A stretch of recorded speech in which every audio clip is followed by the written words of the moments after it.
سبحانك لا علم لنا إلا ما علمتنا إنك أنت العليم الحكيم رب اشرح لي صدري ويسر لي أمري واحلل عقدة من لساني يفقه قولي رب زدني علما رب يسر ولا تعسر وتمم بالخير أعوذ بالله من الشيطان الرجيم بسم الله الرحمن الرحيم الذين يؤمنون بالغيب ويقيمون الصلاة ومما رزقناهم ينفقون صدق الله العظيم. سورة البقرة مقصد بیان د څلورو مسائلو: اثبات توحید، اثبات رسالت، جهاد او انفاق فی سبیل اللہ. سورت کی چې څنګه څلور مسلې بیانوي، دا شان سورت څلورو حصو کې تقسیم هم دی. اوله حصه سل آیتونه دي. په اوله حصه کې اثبات توحید ذکر کوي. دویمه حصه آیت یوسل یونه تر یوسل شپږ اویایمه پورې. په دویمه حصه کې اثبات رسالت. دریمه حصه یوسل اوه اویا نه 253 پورې. په دریمه حصه کې جهاد فی سبیل الله. او څلورمه حصه د 254 نه تر اخره پورې په څلورمه حصه کې انفاق فی سبیل الله تعالی. بیا د اوله حصه چې سل آیتونه دي، دا مزید تقسیم شوی په دریو بابونو. دا مایک بند کړئ. ازم مایک بندوم، تاسو یې مه کولاوئ. بیا د اوله حصه چې سل آیتونه دي، دا په دریو بابونو کې تقسیم شوی دی. باب اول 60 آیتونه په اول باب کې بیان کوي د فرق ثلاثه دغه دریو ډلو کم چې سورة الفاتحه کې ذکر شوي وو. الته اجمالنو، یعنی الته مختصر ذکر کړو، دلته اوس پاغي باندې تفصیل کوي، وضاحت کوي. لکه اوله ډله وه منعم علیهم، چې پچا د الله انعامونو او احساناتو. دویمه ډله مغضوب علیهم، چې پچا د الله غضب او د الله غصه وه. دریمه ډله ضالین، گمراهان، چې هغه حیران او پریشان. نو په هغه دریو ډلو کې د ډومبۍ ډلې بیان منګه شروع کړی دی. کم آیت چې ما ولیستو، آیت نمبر 3 ورپسې 4 او 5 کې. د دریو آیاتو کې دا هغه منعم علیهم اوصاف 5 ذکر کوي، حکم د دنیا او د آخرت سره.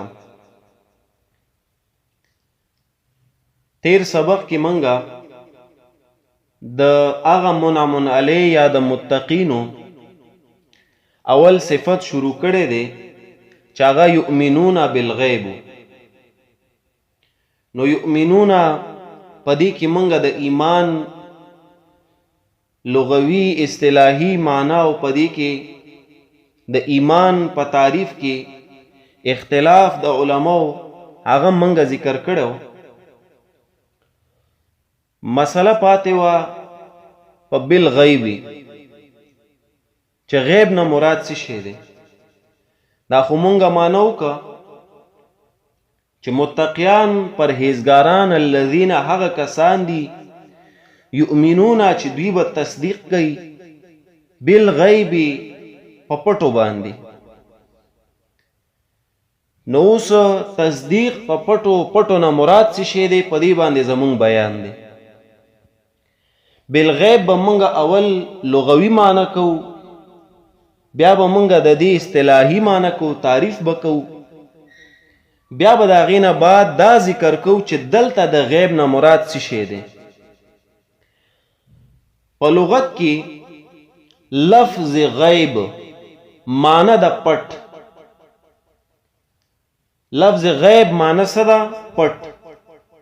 دا په قرآن کریم کې مستعمل دی، استعمال شوی دی. لکه دې دپاره سورة یوسف وګورئ. سورة یوسف 12 نمبر سورت، آیت نمبر دی 10. قال قائل منهم لا تقتلوا يوسف. اوه یو ویونکي د دې یوسف د رونو نه، لا تقتلوا يوسف، موجن یوسف لا، والقوه او غرزوی دا یوسف فی غیابت الجب. فی غیابت غیب نه ده، پپٹ الجب جور کوی کې. نو دلته غیابت غیب معنی به مونږه کوو پټ. نو غیب په لغت کې ویلې شي پټ تا.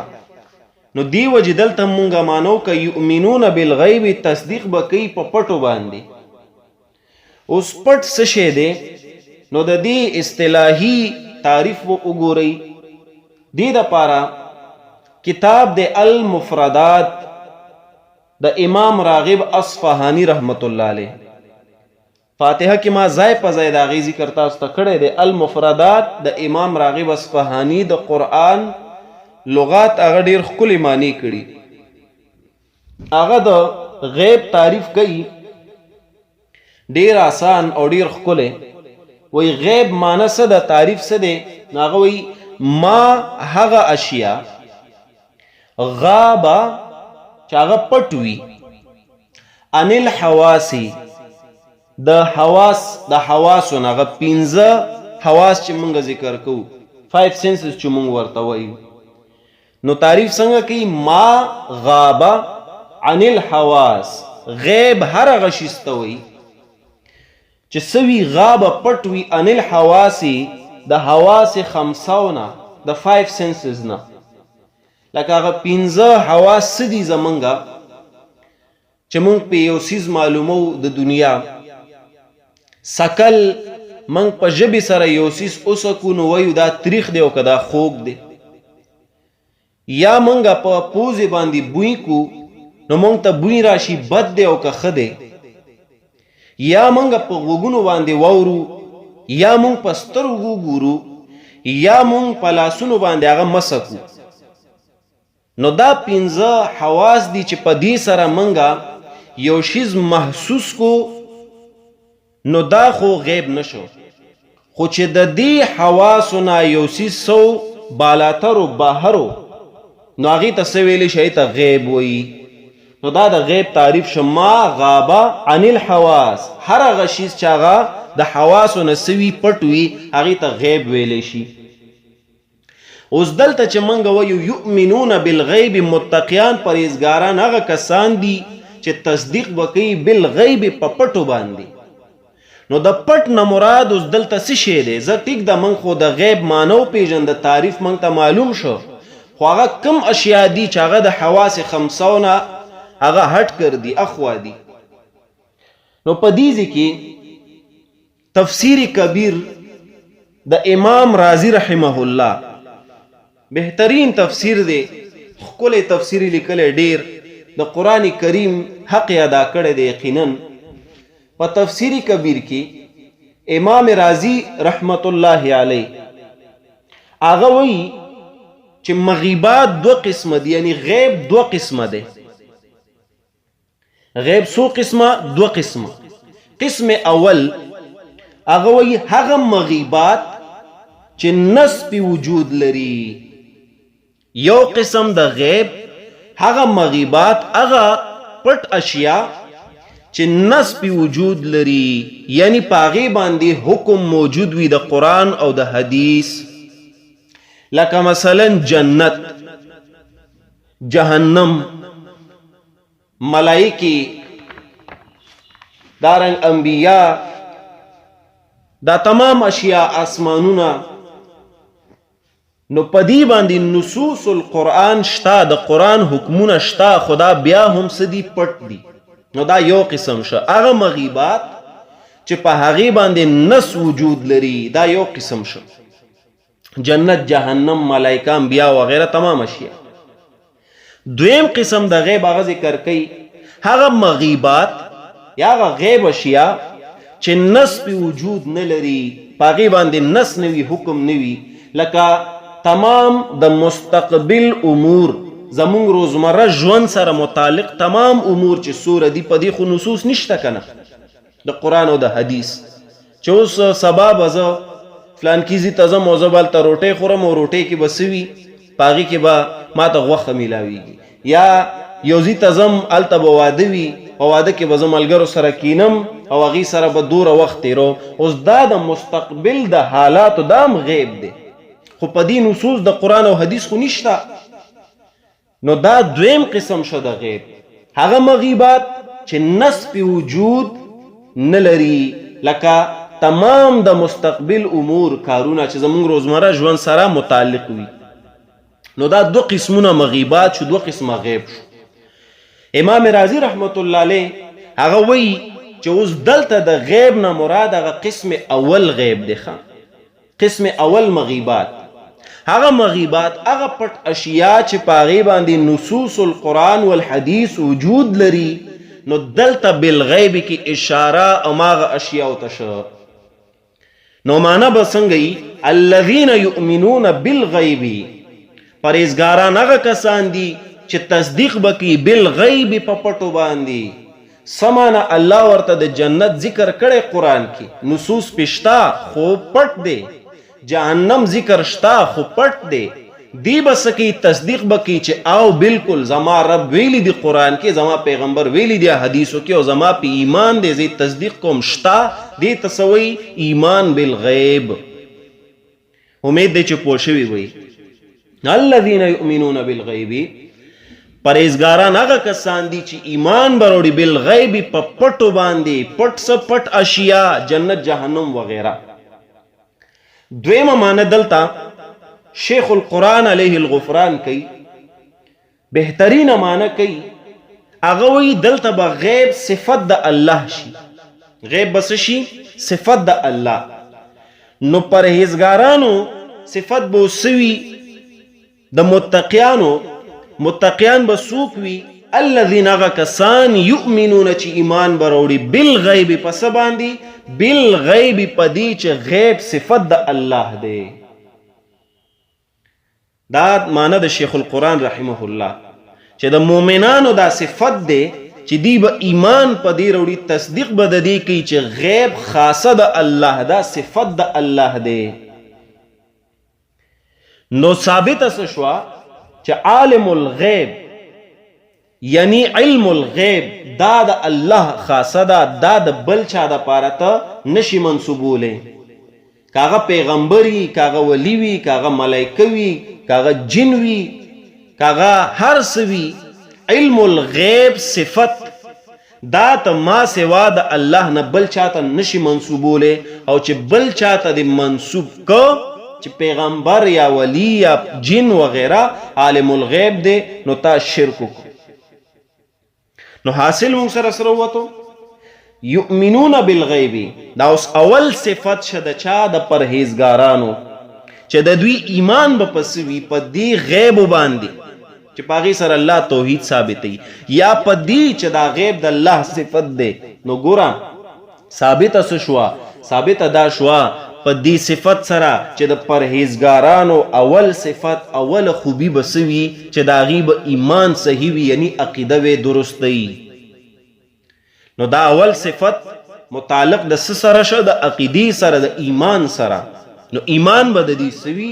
درست به وي. او بقایا علم الغیب صفت د الله دی، پیغمبر ته ویلی شي او کنه دام خلکو یو اختلافي مسله ته جوړه کړې، حالانکه دا نه، دا د نن نه تقریبا 200 کال یو نیم سل کال وړاندې په هندوستان کې یو ځای دی د بریل په نوم، هلته یو بدبخته انګریزانو راوچت که دې دپاره چې مسلمانانو کې تفرقه راشي.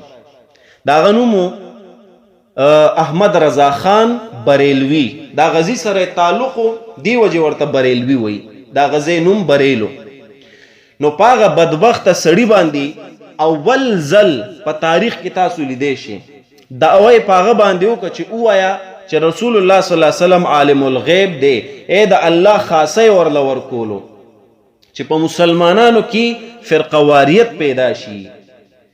نو د دې خلکو سره زمونږ په دې باندې اوس مناظرم کیږي، اکثر بحث مباحثم کیږي دې سره. نو دا ځان له اوس یو علم دی، علم الغیب الله دې صرف پیغمبر ته نشي ویلې، بل ته نشي ویلې. د دې په اثبات باندې قرآن کریم مستقل صورت چلولی. سورة الکهف به وګورئ، هلته به مقصد هم دا ذکر کوو. مقصد د سورة الکهف نفی د شرک فی العلم بواقعات اربعه، په 4 واقعاتو سره نفی کوي. او بقایا قرآن کریم آیات چې وګورئ په دې ډک دی ځای په ځای اصول چې ذکر کوي د علم الغیب دپاره، په سورة الانعام کې، په سورة لقمان او په سورة النمل وغیره کې. نو انشاءالله دا په خپل ځایونو باندې به زه تاسو ته وضاحت کوم. زیات وضاحت به انشاءالله زه تاسو ته په سورة الانعام 50 نمبر آیت د لاندې بیا کوم، علم الغیب مسله باندې. نو یاد ساتئ. نو دا اول صفت د پرهیزګارانو څه شو چې د دې به ایمان یعنی تصدیق به د غیب وکړي، تصدیق به د دې خبرې کې چې دا صفت د الله دی، د بل چا نشي کېدی. ويقيمون الصلاة، يؤمنون بالغیب وشو، ويقيمون الصلاة دا دویم وصف د متقینو، دویم صفت د متقینو د پرهیزګارانو.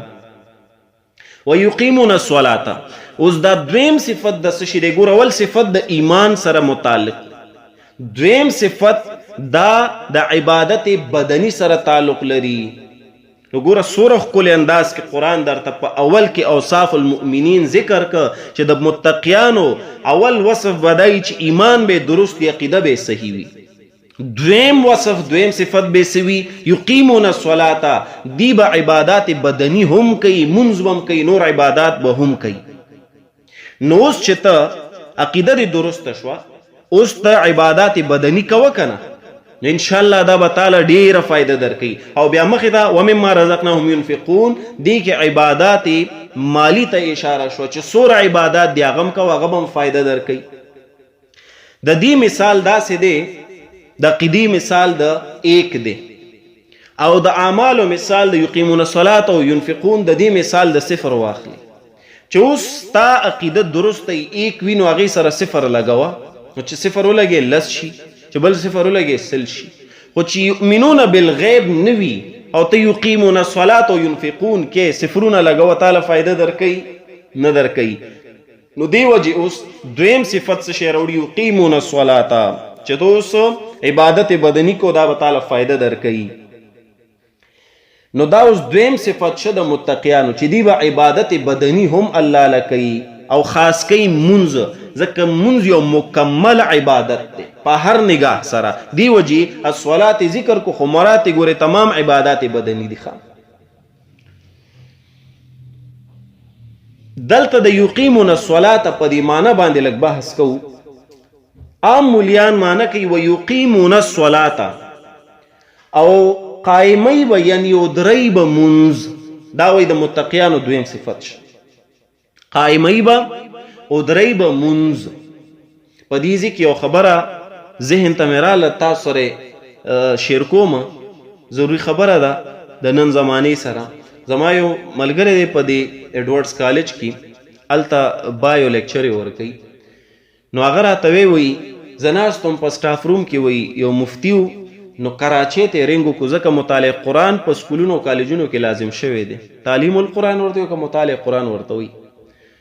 نو وایي کراچۍ ته یو کس ته رنګ کو، هغه هم لوی مفتي و. نو هغه ته وایي چې دلته دا صفات ذکر شوي دي، الذین یؤمنون بالغیب یقیمون الصلاة ينفقون، چې دا صفات د چا دپاره ذکر دي؟ نو زما هغه ملګری وی دوره وی زړه کې وی ځان سره خاندم چې تا د افتا کورس کړی په څه باندې دی، چې تا ته د دې پته نشته چې دا صفات د چا دي. تراشه زمونږ واړه واړه ملګري دي، شاګردان دي، هغه تاسو ګورئ، جینکۍ وګورئ، زما خپل تاسو ګورئ، هغې به درته انشاءالله داسې درسونه د قرآن کوي، داسې بیانونه به درته کوي چې هغه لوی مفتي، هغه لوی شیخان هم د دوی نشي کولی. قرآن کریم دا زده کوي او ښه په مینه او محبت زده کوي. قرآن سره بالکل ټوقې مه کوئ، ګپ شپ مه لګوئ. څنګه چې زه تاسو ته ښیم، کوشش کوئ دغه رنګ تاسو قرآن زده کړئ او دغه رنګ نورو ته یې ښایئ.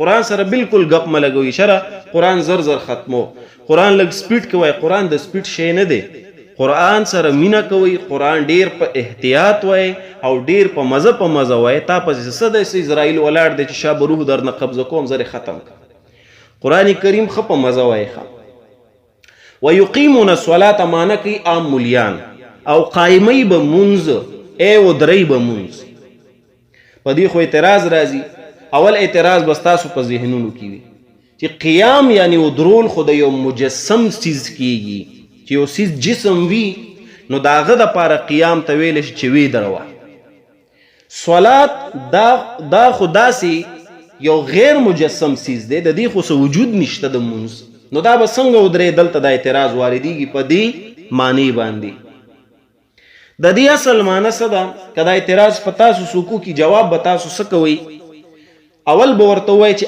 الفعل کالانعام د فعل مثال د چارپایانو د ډانګرو دی ځکه چې په یو ډانګر په یو چارپای باندې پړې چا هم واچولو نو دا غشه تا ورته غاړي کې د پړې اچولې تا ته راخ کنو ستا طرف ته روانيږي کبل راخ که د بل طرف ته روانيږي خو کاغه غوي او کاغه وخ یو کارسي نو الفعل کالانعام د فعل مثال په شان د ډانګرو دی فعل هم داسې دی چې چام په پړې واچو په فعل ځان ته راخ کی د فعل حال هم داسې دی چې په اعتبار د منسوب الیه داولی کوي د فعل حال هم داسې دی چې په اعتبار د منسوب الیه منسوب الیه څه ته وایي کم څیز ته چې نسبت وشي د فعل یقیمونه دلته فعل دی اوس د دې نسبت چې کم څیز ته شوي د هغې په اعتبار به دا معنی بدلی دا بیا درته وایم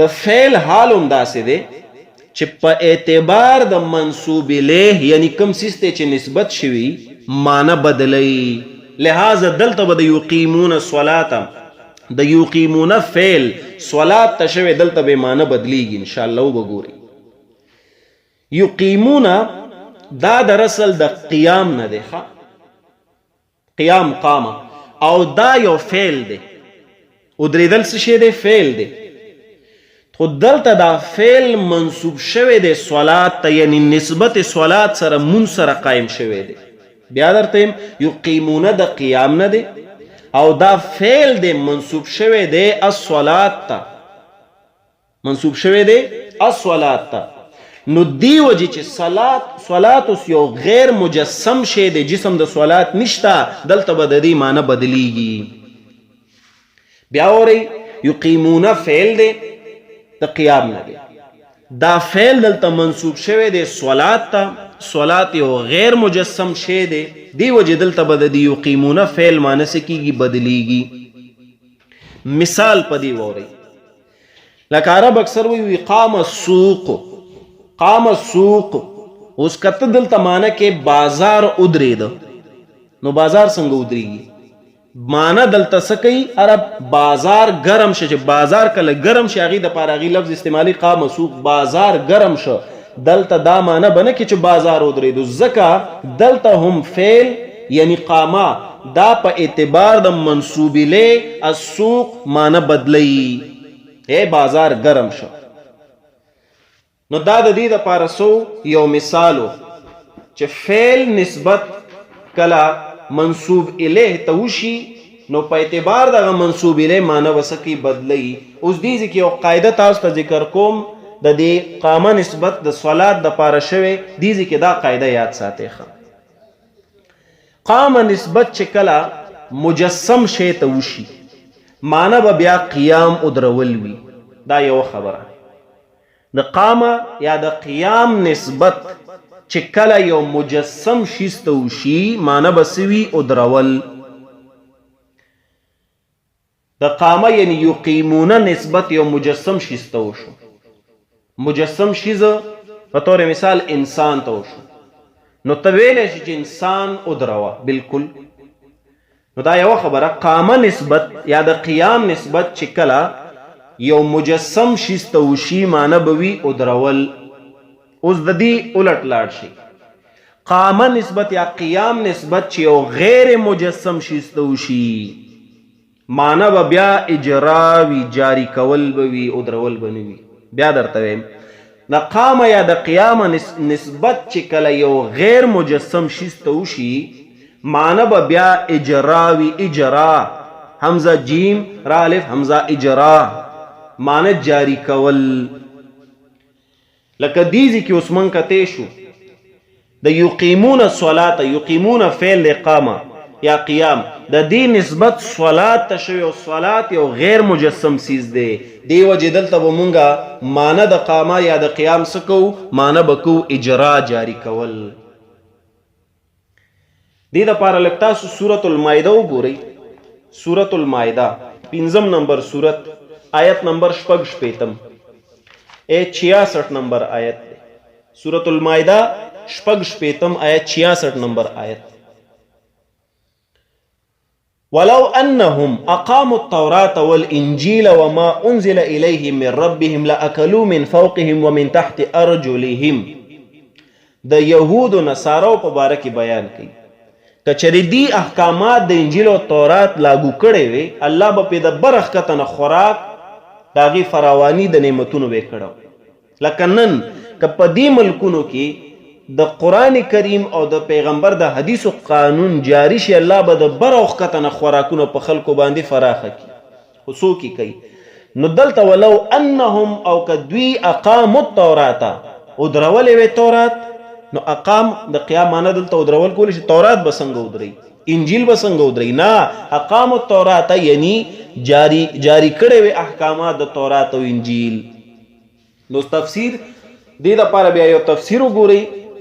یاد ساتئ یو کتاب دی المحرر الوجیز په نوم باندې. المحرر میم ح را را محرر بیا وجیز و جیم یا زا وجیز. دغه معنی په دې تفسیر په دې کتاب کې هم شته. المحرر الوجیز د امام ابن عطیه عین طا یا گول تھا عطیه، امام ابن عطیه دغه کتاب دی المحرر الوجیز. د امام ابن عطیه اندلسی د اندلس عالمو المتوفى 1546 هجری په دې کال کې وفات شوی دی. ډیر پخوانی عالم دی. هغه هم په خپل دی کتاب کې د یقیمون الصلاة معنی څه کوي؟ ای یروجون الصلاة. یقیمون الصلاة معنی کوي یروجون الصلاة معنی جریان جاری کوي، چې دوی بس کی جاری کوي به منز. نو سورة المائده په دلیل او دا المحرر الوجیز په دی باندې تایید. نو معنا زمونږ بدل تسکیږي اوس یقیمون الصلاة جاری کوي به منز. دا اوس من سره صحیح معنا را په دې سو کې اعتراض نشي کول ان شاء الله.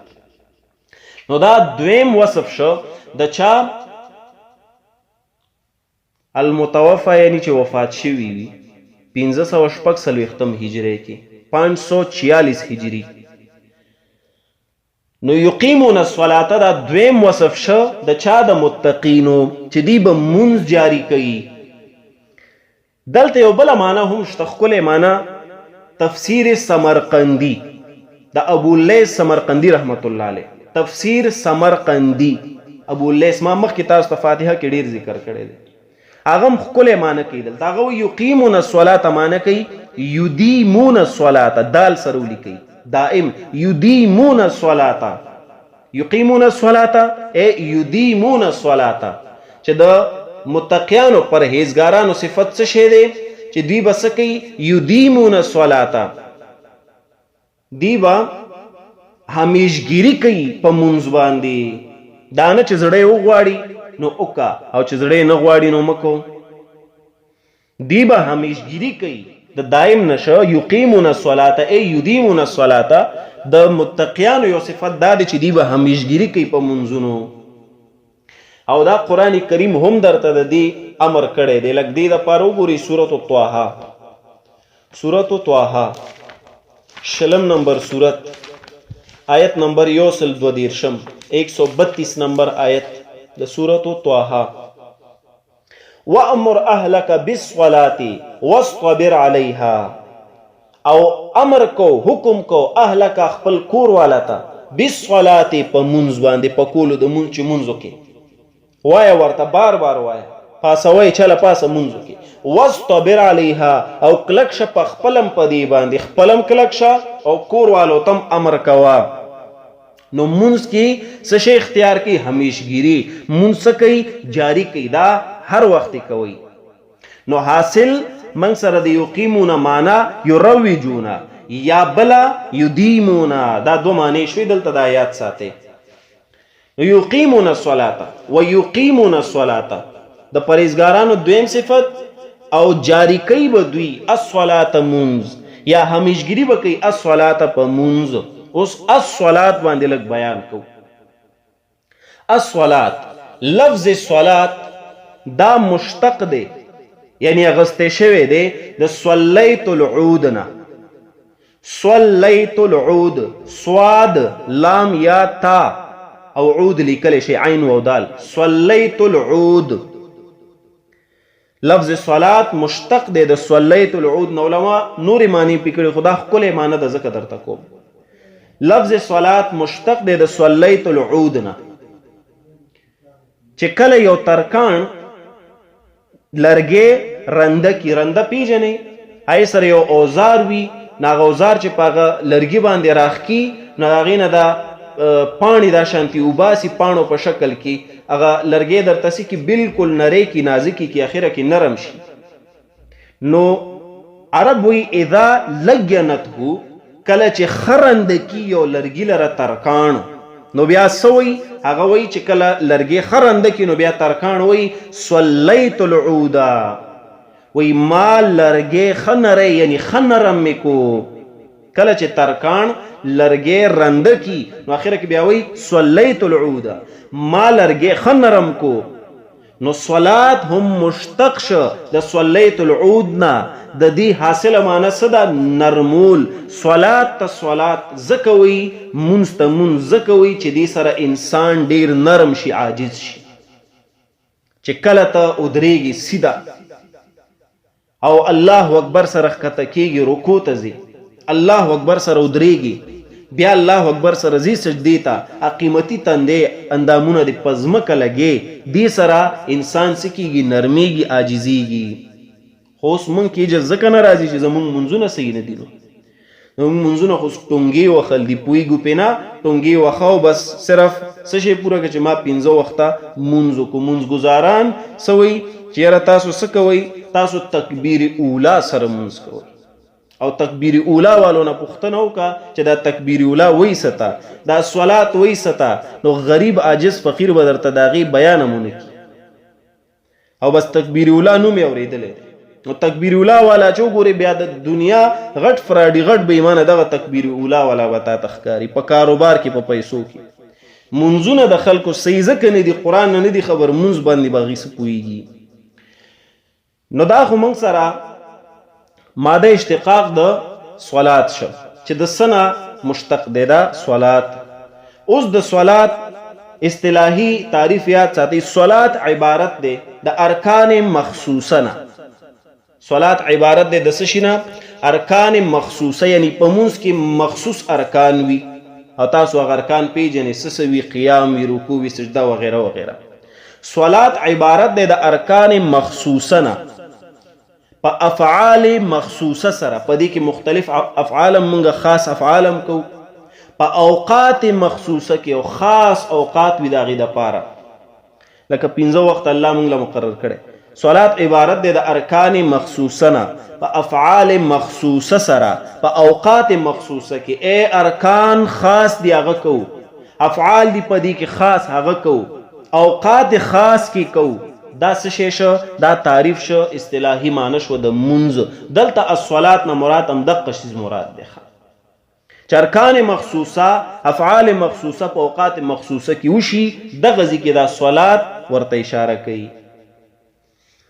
د صلات نورم غني معنی دي. د صلات نورې معنی هم شته، یو څو درته ذکر کوم بیا بس کومه، ځکه چې مخکې به بیا لفظ صلات بار بار بعض ځایونو کې راځي، نو چې تاسو په هغې باندې کنفیوز نه یې. صلات راځي په معنی د جنازه هم. دې دپاره لږ وګورئ سورة التوبه. د اوس نه درته ذکر کوم چې بیا وروستو تاسو ته مشکل نه وي. صلات په ګڼو معنو راځي. خرځي کې به د صلات یو معنی نه کوي. سورة التوبه 9 نمبر سورت آیت نمبر دی 4 ولا تصلی علی احد منهم مات ابدا. او جنازه مکو د یو تن د دوینا چې مړ شي ابدا چرې هم. دلته صلات معنی د جنازه، صلات په معنی د دعا هم راځي. په همدې سورة التوبه کې وګورئ، مخکې لاړ شي 103 نمبر آیت 103 نمبر آیت وګورئ سورة التوبه. صلات بمانی دعا. خذ من اموالهم صدقة تطهرهم وتزکیهم بها وصل علیهم. او دعا غواړه دوی لا.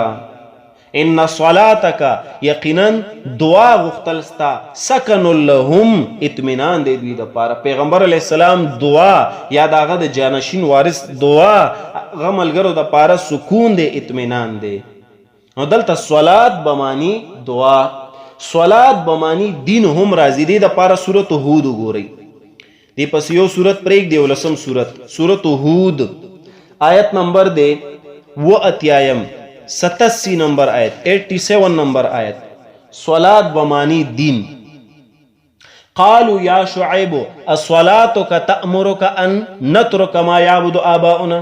ویل دوی او شعیبہ آیا دین ستا تأمرک امر کوي تا ته چې ان نترک ما یعبد آباؤنا چې موږ پرېږدو هغه چې عبادت کو زمونږ مشرانو. نو دلته صلات بمانی دین دی. خرځ کې به صلات یو معنی نه وي.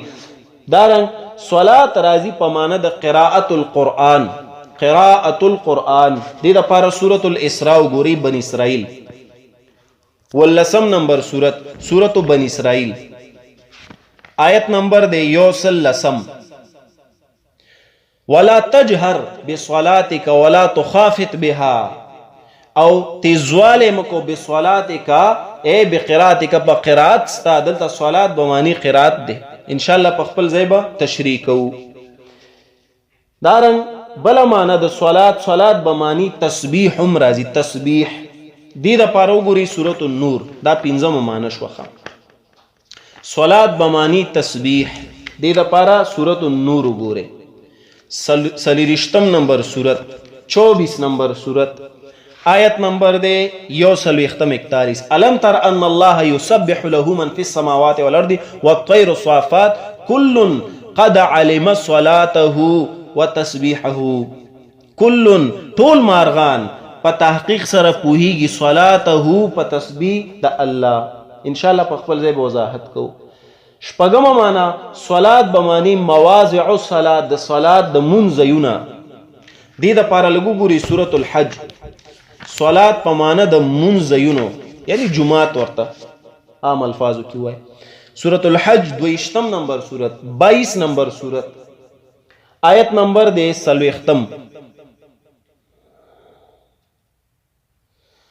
ولولا دفع الله الناس بعضهم ببعض لهدمت صوامع. لهدمت صوامع خامخا ړنګې شوې به وي.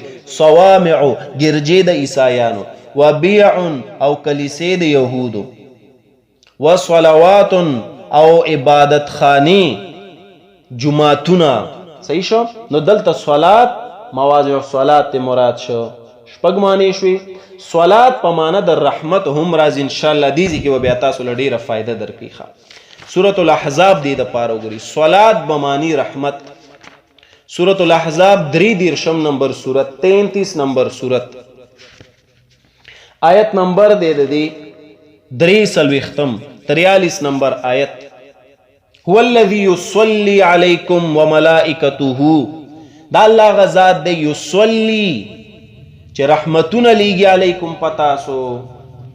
صلات بمانی رحمت. پمدی صورت کی آیت نمبر 56 کی هم راضی ان اللہ وملائکته یصلون علی النبی یا ایها الذین آمنوا صلوا علیه وسلموا تسلیما. دلته هم الله ته نسبت د صلات شوی معنی بسوی رحمت، ملائکه ته نسبت شوی معنی بسوی دعا غختل.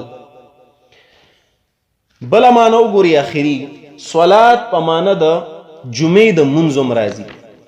دې د پاره سورۃ الجمعه وګورئ 52 نمبر سورت دے 62 نمبر سورت آیت نمبر 9 یا ایو الذین آمنو 9 نمبر آیت د سورۃ الجمعہ 22 نمبر سورۃ د 62 یا ایو الذین آمنو اذا نودی للصلاة من یوم الجمعہ کله چې आवाज وکړي شي تاسو ته د پاره د جمعې د منځ نو دلته صلات نه مراد د جمعې منځ شخه نو صلات د آیات ساته هر ځکه با یو معنی ناراضي کله په معنی د دعا وی کله په معنی د دین وی کله په معنی د جنازه وی کله به رحمت وی هر ځکه به د صلات یو معنی نه کوي دلته د صلات نه مراد څه شی دی هغه ارکان افعال مخصوصه چې منګه په اوقات مخصوصه کې کوو نو معنی څه شو ويقيمون الصلاه او جاری کوي به دوی منځ یا ويقيمون الصلاه او همیشګری به کوي دوی په منځ